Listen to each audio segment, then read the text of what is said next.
इसका तर्जुमा क्या है? आप फरमाते हैं इसका मतलब ये है कि जितनी कोई बंदा नेकी करे, अगर उसके मुताबिक नेकी कर दी जाए तो वो बदला होती है, और अगर थोड़ी बढ़ा के की जाए तो वो एहसान होती है। फरमाया रब करीम फरमाते हैं इस तरह करो, जरा सोच लो बचपन से लेकर आखिर तक, जहां तक तुम मौजूद हो, तुम्हारे माँ बाप ने तुम्हारे साथ क्या किया है। अगर उससे बढ़ा के करोगे तो इसका मतलब है तुमने एहसान किया है। माँ बाप जो होते हैं ना, ठंडी छाओं, मीठी जिंदगी। माँ अनपढ़ भी हो ना तो कम से कम यूनिवर्सिटी होती है, और बाप अगर बिल्कुल अंगूठा छाप भी हो ना, किसी कॉलेज में, मदरसे में, इदारे में ना पढ़ा हो, तो बेटे के हक में जिन चीजों की जरूरत होती है वो सारी अल्लाह बाप को अता करके भेजता है। माँ बाप को ना कुछ इल्म लदुन्नी अल्लाह देता है कि बच्चों के लिए कैसे आगे बढ़ना है। माँ बाप एक हुस्न है मुआशरे का। रब तबारक व तआला की देखे ना, अल्लाह अकबर, दुनिया में किसी की मोहब्बत जांचनी हो ना तो मोहब्बत की तमसील दी जाती है। तिलकल अमसालु नदरिबुहा लिन्नास, अल्लाह लोगों के समझने के लिए मिसालें बयान फरमाता है।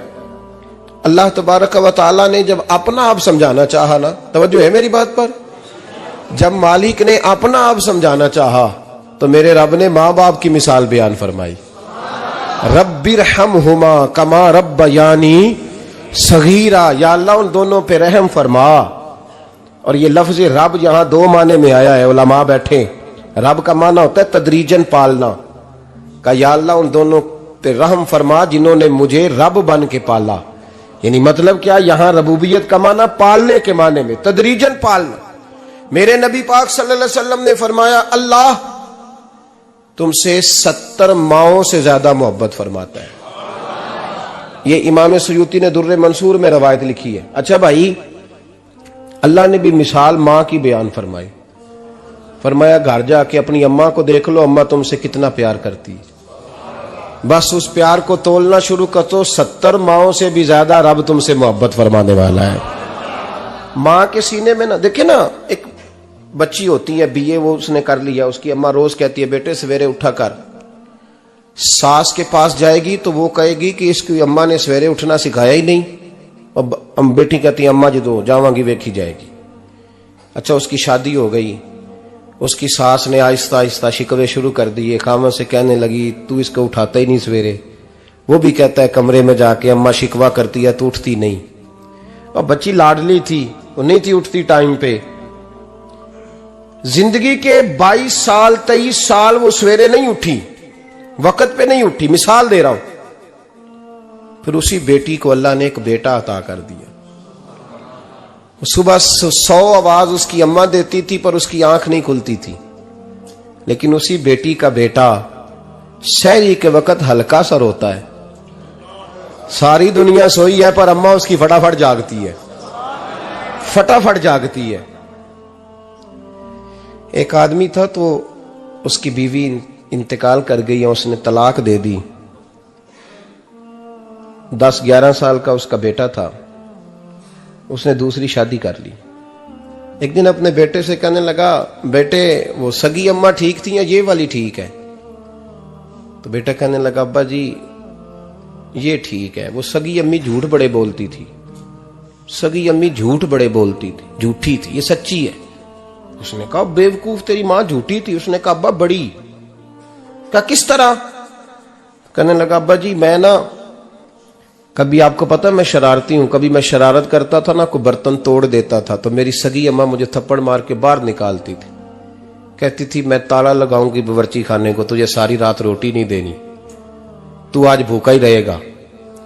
बिल्कुल नहीं देना, सारी रात नहीं देना। बड़े दावे करती थी, कसमें उठाती थी, पर बड़ी झूठी थी। आधा घंटा भी नहीं गुजरता था तो गलियों में मुझे ढूंढने लग जाती थी,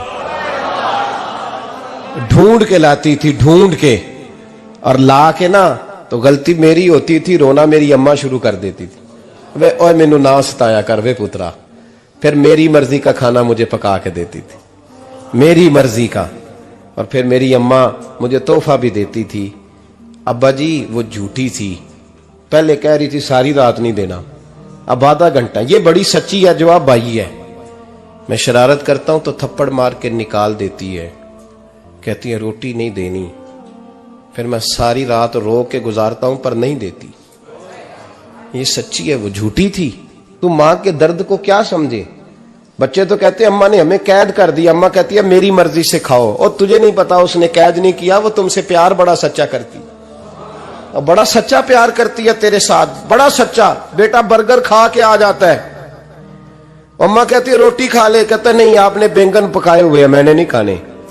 तो अम्मा मिन्नतें करती है, कहती है चल तू दस की खाना है, तेनू सेवियां ना बना दिया, फटाफट दाल पक जाएगी, क्या खाएगा। अब्बा जी मेरी तरह करीब से कहते हैं छड़ पर भूख लगेगी तो आप ही खा लेगा। लेकिन अम्मा कहती है इसने रोटी ना खाई तो मुझे नींद नहीं आएगी। तो इस दर्द को समझना।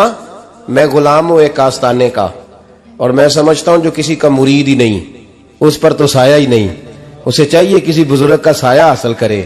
लेकिन भाई ये बात भी बड़ी सच्ची है कि मेरे जैसे पीर के हाथ में 5000 रुपया नजराना दो ना, पीर साहब दुआ करना, तो पीर साहब ने दुआ पक्की याद की हुई है सबके लिए, रटी रटाई, अल्लाह खैर करे अल्लाह भला करे, और सबके लिए रट्टा लगाया हुआ है। और अम्मा को बेटा वैसे ही कह जाए, वैसे ही अम्मा मैं इंटरव्यू देने जा रहा हूं, जरा दुआ करना, वो बीबियां मंगा के दुआए तंजीना पढ़ाना शुरू कर देती है, और सारी सारी रात मुसल्ले पे बैठी। इस दर्द को समझना। और भाई बड़ा वेल ड्रेस बेटा होता है, वेल ड्रेस नौजवान, वो 18,000 का जोड़ा पहनता है, 7,000 का जूता खरीदता है, वो कीमती किस्म की घड़ी इस्तेमाल करता है। लेकिन उसी बच्चे के जब अपने बच्चे होते हैं ना, तो बीबी को कहता है ये ले 10,000 रुपया, बच्चों के कपड़े खरीद ले, मेरे सही है अभी कल ही तो खरीदे थे। और बाप, और तू समझा ही नहीं यार, 30 साल बाप ने जवानी सारी सऊदी अरब को दे दी, लेकिन तेरा ख्याल रखा। मैं ऐसे लोगों को जानता हूं जिन्होंने 30-30 साल परदेश में कंबल नहीं बदला, और जहां गए थे तो एक कंबल खरीदा था फिर बदला नहीं।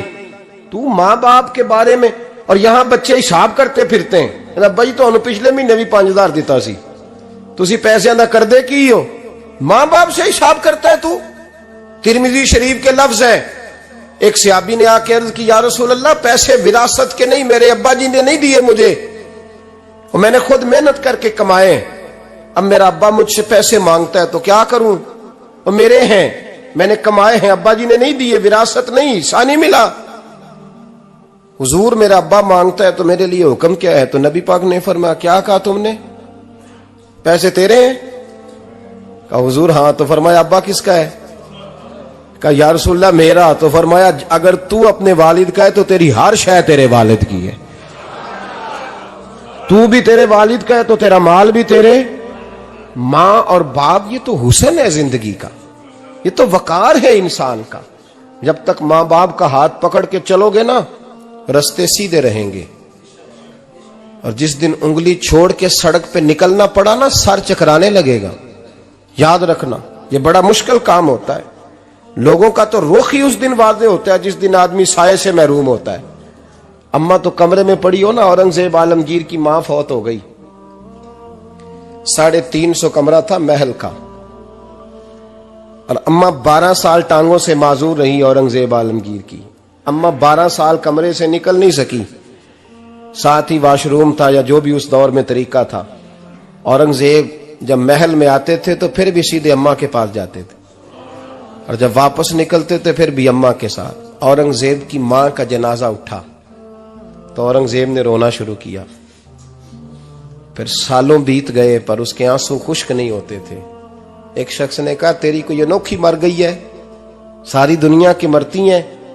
उसने कहा मैं बादशाह हूं, 24 घंटे लोगों का आना जाना है, बड़े दबदबे हैं, बड़े डेरेदारियां हैं, बड़ी भैंसें, बड़ी गायें, बड़े खाने वाले, बड़े लांगरी। मेरी मां बूढ़ी थी, एक कोने में पड़ी रहती थी, पर जब से वो गई है ये मुझे महल नहीं लगता, मुझे कब्रिस्तान लगता है। मुझे लगता है ये कब्रिस्तान है। मां और बाप तो तेरी नेमत है भाई। हम बच्चे, हमारे आजकल के बच्चों ने एक मसला बड़ा पक्का याद कर लिया, कहते मौलाना पीर साहब पसंद की शादी करना जायज नहीं। मैं कहता हूं साहब और भी बड़ी चीजें जायज है, सिर्फ एक ही शय जायज रह गई है। रसूल पाक सल्लल्लाहु अलैहि वसल्लम सिवाय अल्लाह के किसी के पाबंद नहीं, किसी के पाबंद नहीं। पर जनाब सैयदा खतीजतुल कुबरा रदी अल्लाह ताला अन्हा ने पैगामे निकाह दिया, या रसूलल्लाह मैं शादी करना चाहती हूँ, हुजूर किसी के पाबंद नहीं। पर मेरे महबूब ने फरमाया मेरा चचा मेरे वालिद की जगह है, मैं अपने चाचा से पूछ के तुम्हें जवाब दूंगा। यह है पसंद की शादी जो मेरे नबी ने बयान फरमाई है। तू सारा कुछ क्रॉस कर करके गुजर जाता है। यहां तो हाल यह है कि पालने वाला कोई और साये में बैठने वाला, बाग तेरे दी कर कर राखी मैं सारी उम्र गुजारी, तो जदों ये फल पकन ते आया ते लै गए होर व्यापारी। और बेटा गुजरता है अम्मा के दरवाजे के आगे से, अम्मा के दरवाजे के आगे बेटा अमरूद लेके आया है 6 किलो। तवज्जो है मेरी बात पर? इधर देखें जी, छोड़ें थोड़ी देर हमारी सुने। वो अमरूद लेके आया 5-6 किलो, तो अम्मा के दरवाजे के करीब से गुजर गया रात को। तो कमाई खाने का टाइम आया ना, तो गुजर गया। तो वो वजीर आजम से डरता है ना, तो जाके बीबी से कहता है बीबी के हकूक देना भी रसूलुल्लाह की सुन्नत है। लेकिन ये क्या बात हुई, तूने बीवी और मां का मुकाबला शुरू करा दिया? समझ तो सही, ये तेरे लिए काबे की जगह है और तू बीवी के लिए काबे की जगह है। उसे भी समझना चाहिए, गौर करना चाहिए। 5 किलो अमरूद लेके तो मां के कमरे के करीब से गुजर गया है। बीबी को जाके कहता है चल आधा किलो अम्मा को भी दे आ, उसके कौन से दांत हैं। तो प्लेट में डाल के वो लाई है। तू समझा ही नहीं, तूने गौर ही नहीं किया। बंदा तो वो ठीक नहीं था, नेपोलियन। पर किसी ने उससे पूछा था बता जिंदगी में पैसे लेने का मजा कब आया? उसने कहा कि मुझे मजा तब आता था कि मैं अपनी सारी कमाई ला के अपनी अम्मा के हाथ पे रखता था, और फिर जब मैं अपनी मां से थोड़ा थोड़ा खर्चा लेता था ना, थोड़ा थोड़ा, तवज्जो है मेरी बात पे? अम्मा जी 10 रुपए दे आज, कहते जब मैं थोड़ा थोड़ा खर्चा लेता था ना, तो मुझे यूं लगता था जैसे मैं बादशाह वक्त के सामने खड़ा हूं और वो खजाने का मुंह खोल खोल के मुझे देता जा रहा है। तू इस जायके को समझ तो सही भाई, तू इसको समझ तो सही भाई। याद रखें और गौर करें, मां और बाप। अब ये भी सुन लें, नबी पाक सल्लल्लाहु ताला अलैहि वसल्लम ने मां बाप के लिए फरमाया हुमा जन्नतुका व नारुक, यही तेरी जन्नत है और यही तेरे लिए जहन्नम है। अगर ये राजी हो गए तो तेरे लिए जन्नत है, नाराज हो गए तो चाहे तू 100 पीर के मजार पे हाजिरी दे आ, लेकिन जब तक अब्बा राजी नहीं उतनी देर तक अल्लाह राजी। ये हदीस पाक है, हुजूर ने फरमाया जिसके वालिद राजी उसका अल्लाह राजी, और जिसका बाप नाराज उसका अल्लाह। हाँ बेशक, अब ये हदीस है ना, तो सारे वली एक तरफ बैठ जाएं, कहें या अल्लाह बख्श दे मुरीद को, लेकिन अगर अब्बा कहे या अल्लाह ना माफ करना, तो अल्लाह उन औलिया की नहीं मानता, वालिद की मानता है। इसलिए बुल्ले शाह आसमानी उड्डियां पढ़ना है, जेड़ा घर बैठा उन्होंने पढ़िया ही नहीं। भाई याद रखो, मां बाप से प्यार करो, इनकी खिदमत करो, इनके पास बैठा करो, और मां बाप को टाइम दें, वक्त दें, चंद घड़ियां उनके पास बैठें। आप यकीन करें, अब्बा जी से आप मशवरा कर ले, सिर्फ मशवरा, मर्जी बेशक अपनी करें, लेकिन उस मशवरे में आपको इतना साया मिलेगा कि जिंदगी में कभी नाकामी नहीं होगी। पर असी सज्जन दी मननी, अब्बे दी नहीं मननी। वो फटे पे जो नलायक हमारी तरह का बैठा है उससे मशवरा लेना है, वालिद से नहीं लेना। बाप के पास बैठे, उससे मशवरा लें। मेरे अब्बा जी किसान थे,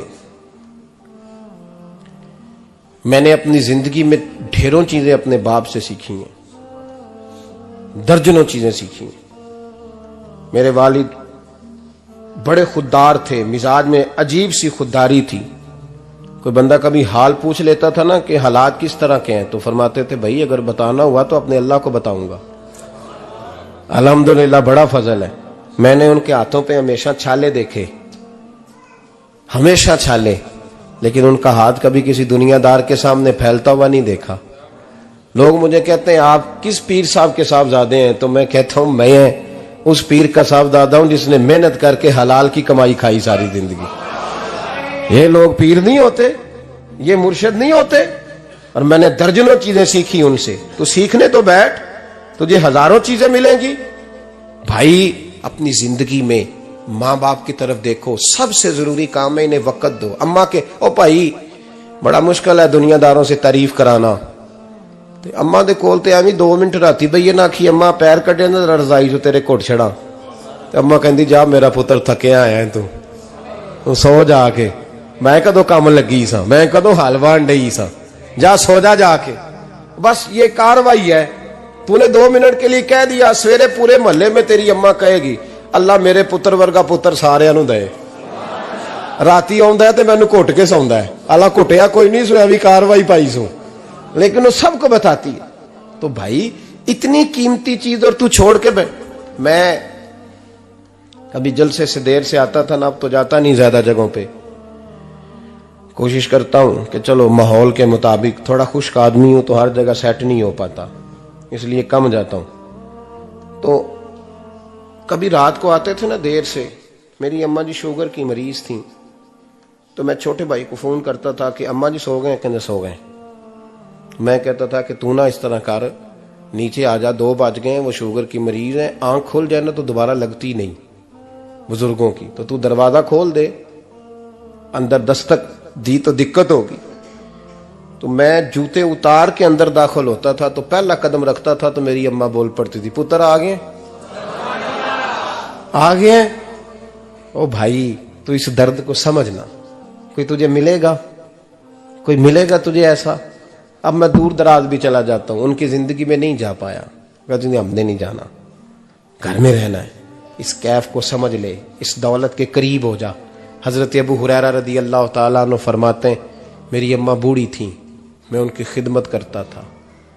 बाप की खिदमत और माँ की खिदमत सबके हिस्से में नहीं आती, ये रब जिसे महबूब रखता है उसे ये मौके अता करता है। खुश नसीब है जिसे बूढ़ा बाप मिले और वो नौकरी करे, खुश किस्मत है जिसको बीमार माँ मिले और वो नौकरी करे। हजरत अबू हुरैरा फरमाते मेरी अम्मा बूढ़ी थी, तो उनका मैदा कमजोर हो गया था, तो मैं उठा के पखाना पेशाब करता था तो कई दफा मेरे ऊपर कर देती थी। ये हजरत इब्न जौजी अलैहिर्रहमा ने इसको लिखा है, फरमाते हैं मेरे दिल में ख्याल आता था कि मैं बड़ा खिदमत गुजार हूं अपनी माँ का। एक दिन मैं हजरत उमर के पास बैठा था उनके दौरे खिलाफत में, तो एक शख्स आ गया, उस शख्स ने आकर के कहा कि हजरत उमर से हुजूर एक मसला पूछना है। फरमाया पूछो। वो कहने लगा हुजूर मेरी अम्मा बूढ़ी हो गई है, बीमार रहती है, मरीजा है, मुझे आवाज देती है बेटे पेशाब आया है, आवाज देती है, तो मैं अम्मा को उठाता हूं, अभी मैं बैतुल खिला तक वॉशरूम तक जाता नहीं कि मेरी अम्मा मेरे ऊपर पेशाब कर देती है। हजरत उमर से कहने लगा हुजूर बचपन में मैं अम्मा पे पेशाब करता था, अब अम्मा मेरे ऊपर कर देती है, तो हक अदा हो गया ना। हजरत अबू हुरैरा कहते हैं जब उसने सवाल पूछा तो मेरे भी कान खड़े हो गए। मैंने कहा ये तो मेरे वाला मसला पूछ रहा है, मेरे वाला मसला पूछ रहा है। मेरे पास एक दोस्त जुमा पढ़ने आते हैं बड़ी दूर से, मुझे कहने लगे हजरत साहब जदों भी मैं आउना ना तुसी मेरी ही गल छेड़ देंदे हो, वो जो बात होती है ना बिल्कुल मेरी होती है। मैंने कहा नहीं यार जो मैं कर रहा होता हूं वो मेरी भी होती है, वो सारे मुआशरे की होती है। हमें लगता है कि मेरी हो रही है, हालांकि वो बात हमारी सबकी मुश्तरका होती है। सुन ले और याद रख लें। हजरत अबू हुरैरा फरमाते मेरे कान खड़े हो गए। मैंने कहा इसने तो मेरी बात पूछनी शुरू कर दी। हजरत फारूक आजम से कहने लगा हुजूर बचपन में मैं अम्मा पे पेशाब करता था, वो मेरे ऊपर कर देती है, तो हक अदा हो गया। हजरत उमर कहने लगे नहीं कोई नहीं हुआ। उसने कहा हुजूर मुझे समझाएं, वो सारे काम जो मैं अम्मा के साथ करता था अम्मा मेरे साथ करती है, तो क्यों नहीं हुआ। हजरत उमर कहने लगे भाई पेशाब तो तू भी अम्मा पे करता था और अम्मा भी तेरे ऊपर करती है, पर तेरी और तेरी माँ की सोच में बड़ा फर्क है। उसने कहा हुजूर किस तरह, तो क्या जवाब है सैयदना फारूक आजम का, लौ काना नबीय्यम बाद लकाना उमर इब्न खत्ताब। क्या जवाब है। हजरत उमर फरमाने लगे तेरी और तेरी माँ की सोच में बड़ा फर्क है। कहा हुजूर किस तरह। फरमाया जब तेरी अम्मा तेरे ऊपर पेशाब करती है ना तो तू दुआ करता है कि या अल्लाह बूढ़ी हो गई है इसे पर्दा दे दे, और जब तू अपनी अम्मा पे पेशाब करता था तो वो दुआ करती थी या अल्लाह मेरे लाल को लंबी जिंदगी अता फरमा। फरमाया ये तेरा और उसका फर्क है, तू पर्दे की दुआएं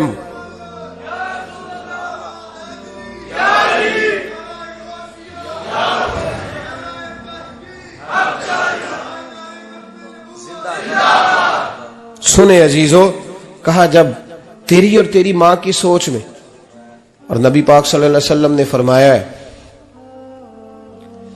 जितने भी गुनाह इंसान करता है ना, अल्लाह करीम सजा को रोक देता है, कयामत में सजा देगा। और जो माँ बाप का नाफरमान है ना, उसको दुनिया में भी सजा मिलेगी। जो माँ बाप का नाफरमान है उसे दुनिया में भी, आप यकीन करें, बच्चे थोड़ा सा पढ़ जाते हैं बेचारे, तो माँ बाप से कहते हैं अब्बा जी तुसी पुराने दौर दे हो, तो की पता होवे। और तुझे पता ही नहीं भाई, तुझे खबर ही नहीं, ये पुराने दौर के नहीं, तू बेवकूफों के दौर का है। तू समझ ये को तालीम है। अकबर अलाहाबादी ने कहा था हम ऐसी लाखों किताबें काबिले जब्ती समझते हैं, जब्त करने को दिल करता है। हम ऐसी लाखों किताबें काबिले जब्ती समझते हैं जिनको पढ़ के बेटे बाप को खबती समझते हैं। बात करने वाली मां और बाप इतना बड़ा दर्जा है। और भाई सुन लो और इस बात को याद रखना, दुनिया में सियाबी होने से बड़ी विलायत कोई नहीं। सारे वली गौस कुतुब अब्दाल मिलके भी सियाबी के कदमों की खाक तक को नहीं पहुंच सकते, लेकिन हजरत अवैसे करनी सियाबी नहीं बन सके सिर्फ अपनी अम्मा की वजह से, पीछे रहे। महबूब ने फरमाया तू वहां रह के मां की नौकरी कर, तेरा नबी तुझसे राजी है।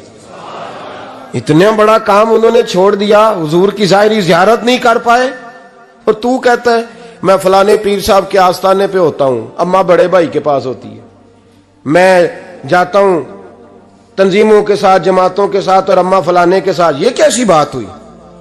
ये किस तरह का मसला हुआ? जो तेरी ड्यूटी है उस ड्यूटी को पहले अदा कर, नौकरी को पहले कर, फराइज का अदायगी पहले कर। तू फर्ज छोड़ के नफल के पीछे जा रहा है, इस काम को पहले सर अंजाम दे। मेरे नबी पाक सल्लल्लाहु अलैहि वसल्लम ने फरमाया वालिदैन के नाफरमान को दुनिया में सजा मिलती। हजरत मालिक बिन दिनार रहमतुल्लाह ताला अलैह फरमाते मुझे अल्लाह ने 60 हज करने की तौफीक अता फरमाई। कितने? बोल के बताएं। जिस बंदे के पास इतने पैसे हो कि हज पे जा सके, आ सके, और जितने दिन रहना है घर वालों को खर्चा दे सके, उस पर हज करना फर्ज है। पता है आपको? उस पर हज करना, इसलिए बयान कर रहा हूं कि हज की दरखास्तें जा रही हैं। हम पता क्या कहते हैं? हम कहते हैं बच्चे बड़े होंगे, शादी करूंगा फिर जाऊंगा। ये किसने फतवा दिया है? ये किससे आपने पूछा है? वो जब बड़े होंगे उनकी शादी की चीज उस वक्त आप पे फर्ज होगी। अभी जो फर्ज है उसको अदा करें। और ये तिरमिजी शरीफ की हदीस है, याद रख लें। नबी पाक सल्लल्लाहु अलैहि वसल्लम ने फरमाया जिस पर हज फर्ज था उसने किया नहीं, बगैर हज किए मर गया, या यहूदी होके मरेगा या ईसाई होके मरेगा। इतना बड़ा हुक्म है हज के हवाले, लेकिन लोग इंतजार करते रहते हैं पता नहीं किस चीज का। जब आपको अल्लाह मौका दे, हिम्मत दे, तो पहली फुर्सत में ये फरीजा अदा करें, ये जरूरी काम है। हजरत मालिक बिन दिनार फरमाते मैंने 60 हज किए। एक हज के मौके पर मैंने बड़ा रश देखा, लाखों का इज्तिमा हुआ। मेरी बातों की समझ तो आ रही है ना आप दोस्तों? जो नहीं बोल रहे उन्हें भी आ रही है ना? अल्लाह जज़ा दे। कहते लाखों का मजमा था, तो मेरे दिल में ख्याल आया, मैंने कहा अल्लाह इतने लोग आए हैं, इनका हज कबूल भी हुआ है कि नहीं? फरमाते मैं सोच रहा था तो रात को ना ख्वाब में मैंने किसी कहने वाले को कहते हुए सुना कि सब का कबूल हो गया है। बल्ख का रहने वाला मोहम्मद बिन हारून बल्खी है, उसका हज कबूल नहीं हुआ। फरमाते शहरों के अलग-अलग खैमे लगते थे। अब भी आप हज करने जाएं तो पाकिस्तानियों की रिहायशें अलहदा होती हैं, इंडियन की अलहदा, बांग्लादेश के अलहदा, मिस्री, यमनी, सब लोग अलग-अलग रिहायशें होती, झंडे लगे होते हैं मुल्कों के। कहते मैंने सवेरे उठ के ढूंढना शुरू कर दिया, ढूंढता हूं वो बंदा मिले। कहते जहां बल्ख शहर के लोग रहते थे वहां चला गया, तो मैंने लोगों से पूछा तुम में मोहम्मद बिन हारून बल्खी कौन है? लोग कहने लगे वो तो बड़ा नेक आदमी है, परहेजगार है, बड़े भोले भाले, बड़े अल्लाह वाले, रियाज आपको बस हम ही जानते हैं, वो तो बड़ा नेक है, परहेजगार आदमी। कहते मैंने कहा अच्छा कहां है? उन्होंने कहा पहाड़ के पीछे उसने खैमा लगाया हुआ है, सारी रात इबादत करता है, सारा दिन रोजा रखता है, कायमुल लैल है, साइमुद दहर है। क्या बात? फरमाते मैं उन लोगों की बात सुन के हैरान हो गया कि मुझे क्या बताया गया, ये क्या कह रहे हैं। फरमाते मैं पहाड़ के पीछे गया। हजरत मालिक बिन दिनार अलैहि रहमा फरमाते हैं जब मैं वहां पहुंचा तो मैंने उस शख्स को मुसल्ले पे बैठे देखा। कसरत इबादत के आसार उसके वजूद पर नजर आ रहे थे। सीधा बाजू उसका कटा हुआ था। फरमाते 2 रकते मुकम्मल करके ना मैंने उससे अस्सलामु अलैकुम कहा तो मुझे कहने लगा वालेकुम अस्सलाम, आप मालिक बिन दिनार हैं। मैंने कहा बड़ी इसकी फिरासत है। फरमाते फिर उसने ठंडी सांस ली, कहने लगा आपको ख्वाब आई होगी कि मेरा हज कबूल नहीं हुआ। फरमाते मुझ पर और बिजली गिरी कि क्या कह रहा। फरमाते मैंने कहा यार लोग भी तेरी तारीफ कर रहे हैं और तेरी बसीरत भी बड़ी है, तो ये माजरा क्या है। कहने लगा आप ना पूछें। ये कह के उसने रोना शुरू किया। देर तक रोता रहा। मैंने कहा नहीं यार तू बता। कहने लगा नहीं आप ना पूछें, आप नाराज होंगे। मैंने कहा मैं नहीं होता, तू बोल ना। कहने लगा हुजूर 24 साल हो गए मुझे हज करते हुए, 24वां हज है मेरा, और हर साल कोई अल्लाह का वली आके बताता है कि जा चला जा तेरा कोई नहीं कबूल हुआ।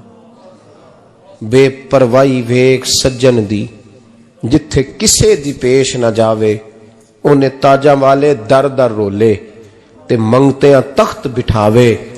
आजम किसे नु कारा मिलदा ही कोई काबे खाली आवे। कहते हैं उसने मुझे कहा हुजूर 24वां हज है, हर साल कोई बताता है। मैंने कहा तेरी गलती। कहने लगा मैं अपनी मां का नाफरमान। मैंने कहा वाकया क्या हुआ। कहने लगा हजरत अल्लाह ने मुझे दौलत दी, माल दिया, जमीनें दी, तो मैं अय्याश हो गया। आप यकीन करें अल्लाह लोगों को माल देता है तो वो समझते हैं मेरी चालाकी से आया है, मैं तेज बड़ा था इसलिए आया है। नाफरमान होते हैं। लेकिन जो रब लेना जानता है, देना जानता है, वो लेना भी। वारस शाह मान करी ना वारसां दा, रब बेवारसा करके मार दई। लोग बड़े स्मार्ट बन जाते हैं, उनकी गुफ्तगू में बड़ा तकब्बुर होता है, उनके निगाहों के अंदाज में बड़े, वो कहते हैं ओहो सब लोग बेवकूफ हैं, सिर्फ मैं सियाना हूं, काम जो सही चल रहा है। ओ भाई 1 मिनट लगता है इंसान को बादशाह से फकीर होने में। एक इमाम मालिक रहमतुल्लाह अलैह बैठे थे तो हारून रशीद आपसे कहने लगा इमाम अबू मालिक से, हजरत बताएं इस वक्त अल्लाह क्या कर रहा है। आप फरमाने लगे यार तू बड़े मोटे दिमाग का है, किस तरह के सवाल पूछता है। बादशाह था ना, कहा नहीं आप बताएं। तो इमाम मालिक फरमाने लगे तू तख्त पे बैठ के सवाल पूछता रहता है और मैं नीचे बैठ के जवाब देता रहता हूं, नीचे आ फिर बताता हूं। उसने कहा जनाब बताएं। फरमाने लगे तू सवाली है ना, तो तू नीचे बैठ और मैं ऊपर बैठता हूं। क्या जनाब आ जाए। हारून रशीद नीचे आ गया, इमाम मालिक तख्त पे बैठ गए। फरमाने लगे अब बता क्या पूछ रहा था। कहने लगा हुजूर पूछा था अल्लाह इस वक्त क्या कर रहा है। फरमाने लगे रब इस वक्त तुझे समझा रहा है कि इस तख्त पे तकब्बुर न करना, 1 मिनट लगता है मैं तुझे उठा के मालिक को बिठा दिया करता हूं। ये तुझे समझा रहा है, लिहाजा इस समझ पे कायम रहना, तकब्बुर न करना, 1 ही तो मिनट लगता है, ये तुझे समझा रहा है। तो वो शख्स कहने लगा मोहम्मद बिन हारून बल्खी इमाम मालिक बिन दिनार से कि हुजूर बड़ी दौलत थी तो मैं अय्याश हो गया था। रमजान का महीना था, अम्मा तंदूर में रोटियां लगा रही थी, मैं शराब पी के घर आ गया।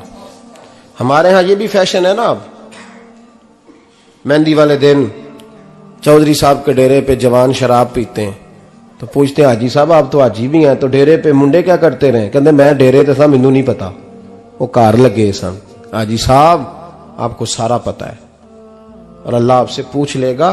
यहां तो कोई आदमी चुप कर जाएगा आपके किलों की वजह से, लेकिन अर्श के मालिक को भी तो जवाब देना है कि नहीं। क्या तरीका है देखे ना, कुल वाले दिन महफिल और मेहंदी वाले दिन अल्लाह से सिर्फ दुखों का रिश्ता है, रसूलुल्लाह से सिर्फ गमों का रिश्ता है। अगर तूने ढोल ढमक्का शोर शराबा किया है शादी वाले दिन तो कौल वाले दिन भी बजा, तेरा पता चले, जनाजे पे भी बजा। क्या तमाशा है। मजहब सिर्फ रस्म है, जरूरत है, कोई मर गया तो कुरान पाक खोल लो, बाकी जो मर्जी करो। हज भी कीती जांदे हो, लहू भी पीती जांदे हो, खो के माल यतीमां दा भेज मसीती जांदे हो, फट दिलां दे सींदे नहीं, टोपियां सीती जांदे हो, नफ्स ते छुरी फेर दे नहीं, बकरे कीती जांदे हो, फर्ज भुलाई बैठे हो, नफला नीति जांदे हो, ओ दसो ते सही बुल्ले नू ये की कुछ कीती जांदे हो, ओ दसो ते सही बुल्ले शाह नू की कुछ कीती जांदे हो। कोई तरीका है? कोल शरीफ पे मौलवी साहब तशरीफ लाइएगा, अब्बा जी के कोल है, तो मैं तो कहता हूं बजा ना बैंड बाजे वाला आज भी, तेरा पता चले कि ये दो दो काम कैसे होते हैं। तू किस तरह दो कश्तियों का, समझ नहीं आती बात की। मैं तो जाता ही नहीं बैंड बाजे वाली शादी पे, मैं कहता जो तुमको मर्दी पढ़ा लो। ने कहा हमसे नहीं दो दो काम होते, अल्लाह रोजी देने वाला है, एक ही करते हैं। दो रंगी छोड़ के यक रंग हो जा, सरासर मोम हो जा या संग हो जा, मौज करो। हम इस चक्कर में पड़ते ही नहीं, हम वो रास्ता ही छोड़ देते हैं जो हमारी तबीयत के मुताबिक नहीं होता। बस खत्म हो गई बात।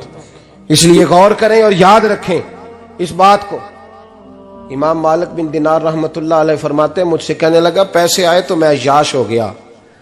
रमजान का महीना था, असर के बाद मेरी अम्मा इफ्तारी की तैयारी कर रही थी। मैं गया, मैंने कहा शराब पी हुई, अम्मा रोटी दे। तो अम्मा कहने लगी शर्म कर, शर्म कर, रोजा रखा नहीं तो जिन्होंने रखा है उनका तो ख्याल कर। कहते अम्मा की बात का मुझे गुस्सा लगा।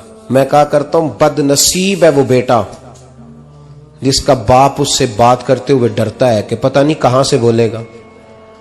बदनसीब नहीं वो बेटा जिसकी मां उससे बात करते हुए सहम जाती है कि पता नहीं कौन सी बोली बोलेगा। बदनसीब नहीं कि मां बाप भी जिससे खोल के बात ना कर सके। हजरत मालिक बिन दिनार से कहने लगा, अम्मा ने जब कहा ना शर्म कर, तो मुझे गुस्सा आया, मैंने मां को थप्पड़ मारा और मेरी मां जलते हुए तंदूर में गिरी। लोगों ने मुझे पकड़ के अंदर बंद कर दिया कमरे में। सारी रात मैं शोर सुनता रहा पर नशे में धुत रहा। सवेरे आंख खुली तो मेरी बीवी बैग बांध रही थी। मैंने कहा कहां जा रही हो? कहने लगी जो मां का नहीं बना मेरा कैसे बनेगा। वो मैंने कहा मेरी अम्मा का, वो तो लोगों ने रात को ही दफन कर दी जनाजा पढ़ के। तड़प के कहने लगा मुझे क्यों नहीं बताया? तो कहते हैं लोग कहने लगे तेरी मरती हुई मां कह गई थी इसे मेरा मुंह ना देखने देना, मेरे जनाजे के करीब ना आए। हजरत मालिक बिन दिनार फरमाते हैं जब उसने ये बात सुनाई तो मैंने भी उसके मुंह पे थप्पड़ मारा। मैंने कहा तू इसी काबिल है। कहते हैं वो रोने लगा, हुजूर दुआ करे अल्लाह मुझसे राजी हो जाए। कहने लगा जब मां की इंतकाल की खबर मिली तो मैंने कुल्हाड़ी लेके वो हाथ काट दिया जिससे मां को मारा था। मैंने सारी जायदादें खिरात कर दी। 24 साल हो गए, 24 साल। सारी रात नमाज पढ़ता हूं, रोजा रखता हूं, हज करता हूं, पर हर साल कोई आके कहता है जा दौड़ जा तेरा कोई नहीं कबूल हुआ। हुजूर दुआ करे मालिक राजी हो जाए। फरमाते मैं थप्पड़ मार के आ गया। मैंने कहा तुझसे राजी हो जाए इतने जालिम से? इमाम मालिक फरमाते हैं रात को आके सोया तो मुझे ख्वाब में रसूल पाक का दीदार हुआ। तो नबी पाक अलैहिस्सलाम ने फरमाया मालिक तू उसे मायूस क्यों कर आया है? अल्लाह तो बड़ा मेहरबान है। कहा हुजूर मां के नाफरमान को माफी कैसे मिलेगी? तो इमाम मालिक फरमाने लगे नबी करीम ने फरमाया जा उसे जाके बता दे तुझे कयामत में तेरी मां की वजह से बख्श दिया जाएगा। कहा हुजूर अम्मा की वजह से किस तरह? तो महबूब फरमाने लगे इसकी मां कयामत में इसके खिलाफ मुकदमा दायर करेगी रब करीम की अदालत में। ए अल्लाह मैंने 9 माह पेट में रखा, दर्द सह के इसे जना, जिगर का खून पिला के पाला और इसी ने मुझे कत्ल किया। रब करीम इसकी मां का मुकदमा सुन के कहेगा उठाओ इसको दोजख में फेंको, इसने मां जलाई थी इसे भी जलाओ। महबूब फरमाने लगे जब पकड़ करके मालिक उसको मोहम्मद बिन हारून को लोग ले जाएंगे ना जहन्नम की तरफ, अभी फरिश्ते घसीटेंगे ही तो पलट के फिर अम्मा की तरफ देखेगा और दूसरी दफा फिर घसीटेंगे तो पलट के देखेगा और तीसरी दफा फिर पलट के कहेगा अम्मा ये मुझे जलाने लगे, अम्मा ये जहन्नम में फेंकने लगे। मेरे हबीब फरमाने लगे वो जल के मरने वाली मां वहां भी बोल पड़ेगी, कहेगी या अल्लाह चल मैंने माफ किया तू भी माफ कर दे। ऐ अल्लाह मैंने माफ किया तू भी माफ कर दे, अल्लाह तू माफ कर दे इसे, अल्लाह तू इससे दरगुजर फरमा, इसे माफ कर दे। मेरे महबूब पाक अलैहिस्सलाम फरमाते रब करीम कहेगा इसने तुझे जलाया, तो कहेगी अल्लाह ये तो बेटा था इसने जला दिया, मैं मां हूं, मेरे सामने जले तो मैं कैसे बर्दाश्त कर सकती हूं। फरमाया उसने जला के मारा था, पर उसी मां की वजह से रब करीम इसे जन्नत अता फरमाएगा। पलटा पलटा, जा जाके मां के पैरों में बैठ, जा सवेरे अनपढ़ बाप से दुआ कराया कर, जा बिल्कुल अंगूठा छाप बाप से सुबह दुआ कराया कर, देख रब करीम तेरे लिए रहमतों के दरवाजे खोल देगा। और आखिरी बात ये भी सुन ले, मां बाप के इंतकाल के बाद रिश्ते खत्म नहीं होते। रिश्ते खत्म, क्या दुआ मांगते हो नमाज में? रब्बना इग़फिरली। इसका मतलब है मां बाप तो है ना, वो जो औलाद बचपन में चली जाएगी ना, नाबालगी में, छोटे बच्चे, वो कयामत में मां बाप की सिफारिश करेंगे। मां बाप के इंतकाल के बाद भी आला हज़रत फाज़िल बरेलवी ने 12 हुकूक लिखे हैं मां बाप के फतावा रज़विया में।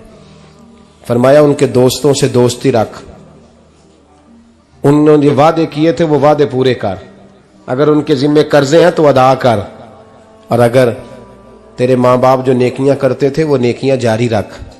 और इमाम जलालुद्दीन सयूती ने शरह सुदूर में लिखा है, जमीन पे रह के गलत काम ना करना, वरना फरिश्ते कब्र में जाके तेरे माँ बाप को कहेंगे तो कितनी बुरी औलाद पैदा करके आया। और फरमाया तो दुनिया में रह के अच्छे काम कर, चाहे दुआ मांग चाहे ना मांग, फरिश्ते कब्र में जाके कहेंगे क्या बात है तुम्हारे बेटे की, कैसा लाल पैदा किया है, दुनिया खैर से भर दी है।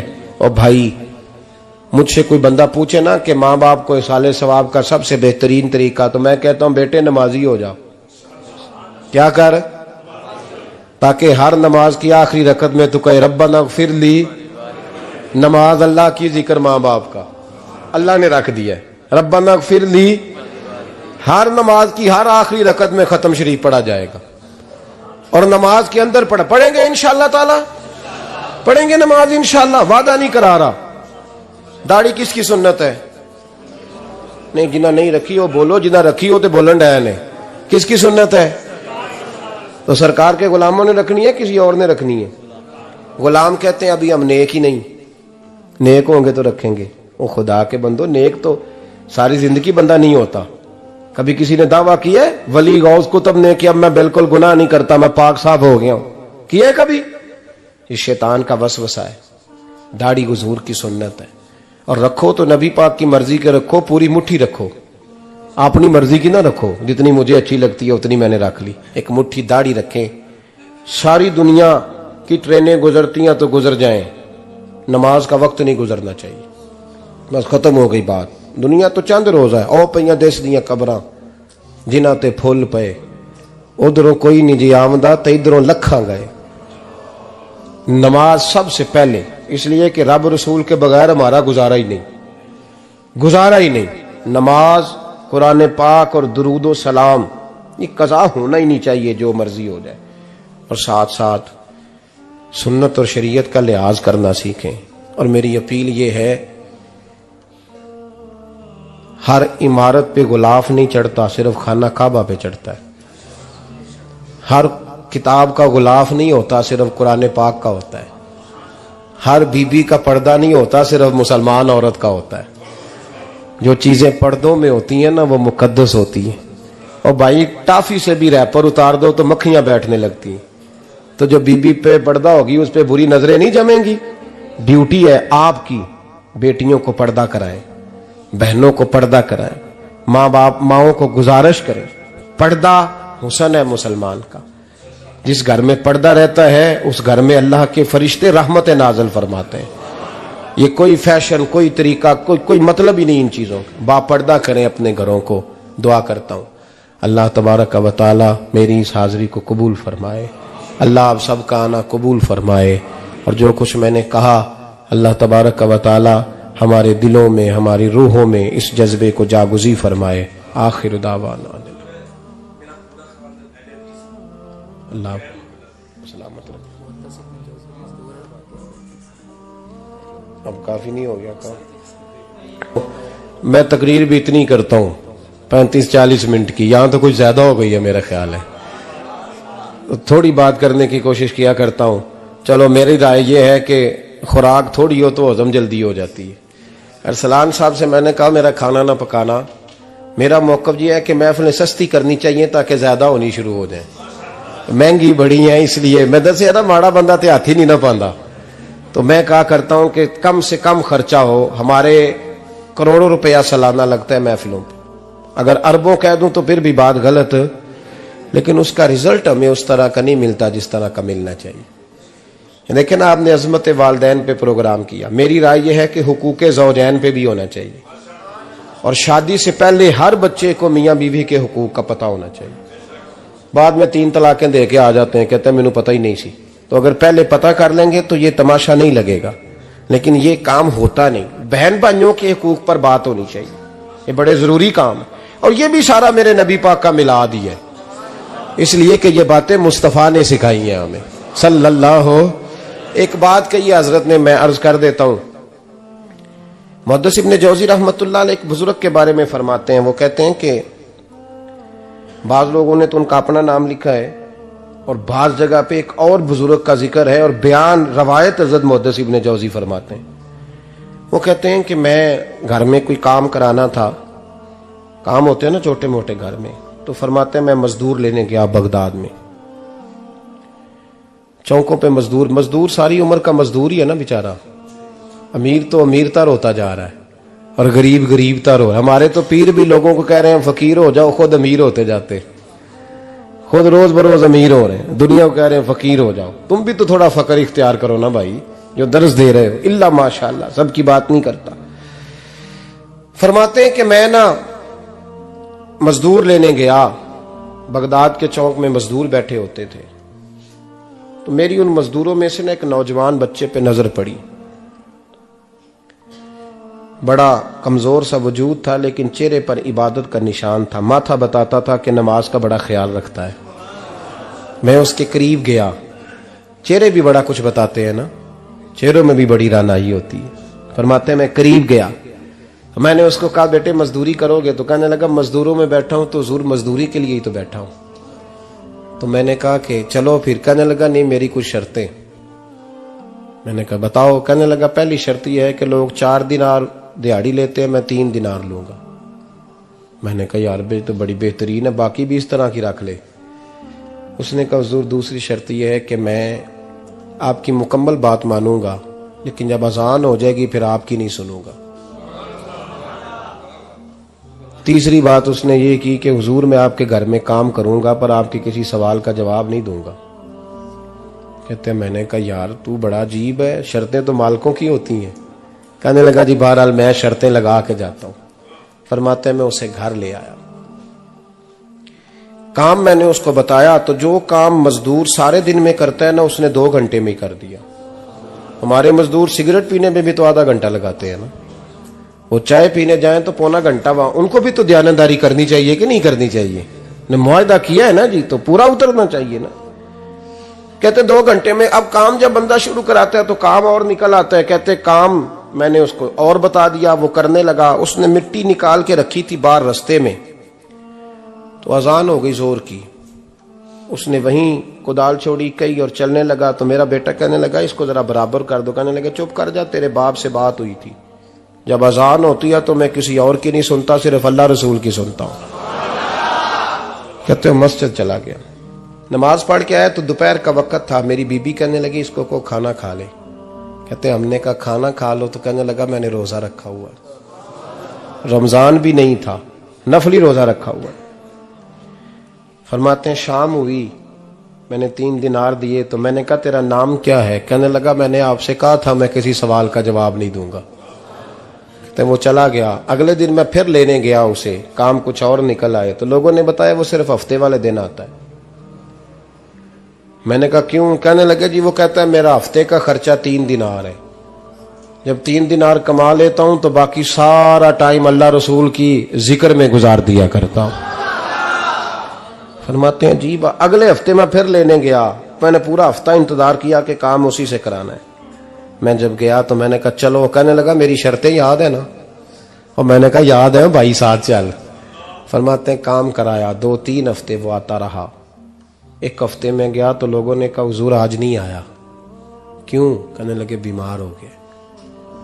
कहाँ घर है? कहने लगे बगदाद के कब्रिस्तान के पीछे जो कच्ची आबादी है उसमें रहता है।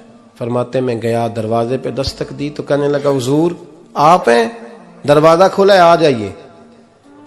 फरमाते मैं अंदर गया तो मैंने कहा तुम्हें कैसे पता चला मैं आया हूं? कहने लगा हुजूर अल्लाह वाले हो, आप नहीं आना था, वरना अमीर तो गरीबों का पता लेने कोई नहीं आते। कहते मैं करीब गया तो कहने लगा मैं आपका इंतजार कर रहा था, तेज बुखार है, तप रहा। जेब से कुछ पैसे निकाले, कहने लगा ये पैसे रख लें। एक अंगूठी निकाली, कहने लगा हुजूर आज रात को मेरा इंतकाल हो जाएगा, इन पैसों का कफन खरीद के सुबह जनाजा पढ़ के मुझे दफन कर देना, और जब दफन करो तो ये अंगूठी लेके असर के बाद हारून रशीद के पास जाना। आप उसे कहना मैंने मिलना है, पर वो आपको टाइम नहीं देगा। आप उसको आवाज दीजिएगा कि तेरी एक अमानत है मेरे पास, फिर वो आपसे मिलेगा तो अंगूठी दे दें, फिर आप मेरी तरफ से फारिग हैं। हजरत फरमाने लगे तेरा नाम? और कहने लगा हुजूर वक्त थोड़ा है, आज रात मैंने जाना है, बड़ी लंबी माफी मांगनी है रब करीम से, अगर मुनासिब समझे तो मुझे अपने रब से तन्हाई करने दे। फरमाते हैं मैं आ गया, पर उसकी बातों ने मुझे सारी रात सोने नहीं दिया। फरमाते सुबह बड़ी मुश्किल से सूरज निकला, मैं गया, दरवाजे पे हाथ रखा तो दरवाजा खुला हुआ था। अंदर दाखिल हुआ तो खुशबुएं मेरा इस्तकबाल कर रही थी। जब चेहरे से कपड़ा हटाया तो उसका तो इंतकाल हो चुका है, इंतकाल हो चुका है, ऐसे है जैसे किसी का दीदार करके सोया है।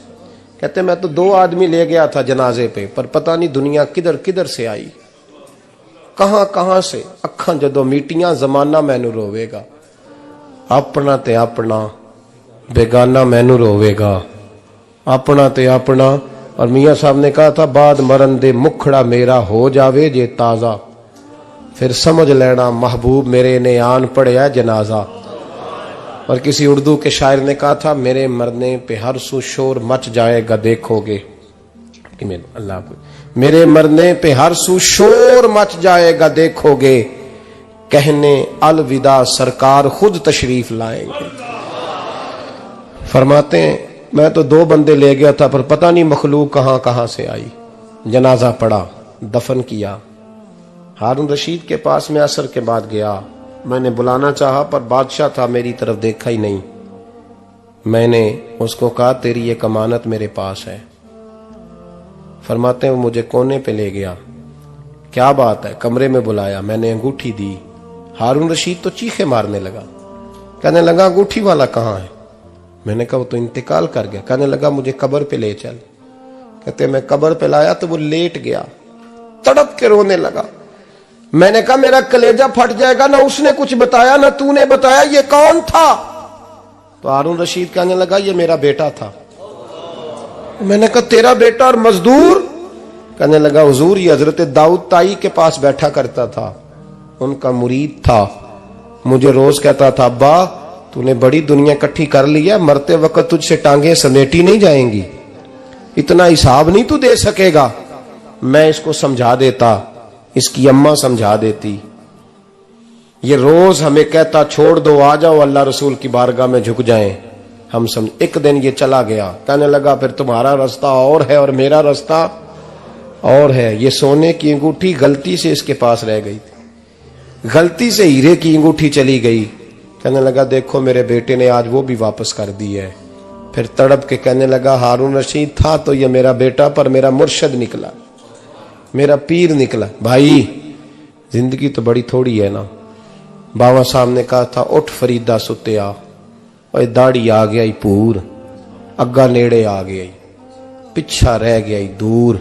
उठ फरीदा सुत्या खलकत वेखन जा, मते कोई मिल जाई बख्शिया ते तू ही बख्शिया जा। उठ फरीदा सुत्या झाड़ू दे मसीत, तू सुते रब जागदा तेरी डाडे नाल परीत।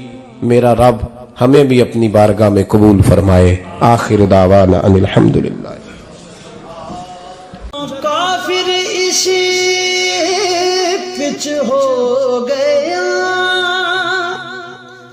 फिर तशबी मुसल्ला की करना, असा जाहिर नू रब मन आए, बातन दा अल्लाह की करना असां ज़ाहिर नू रब मन्निया है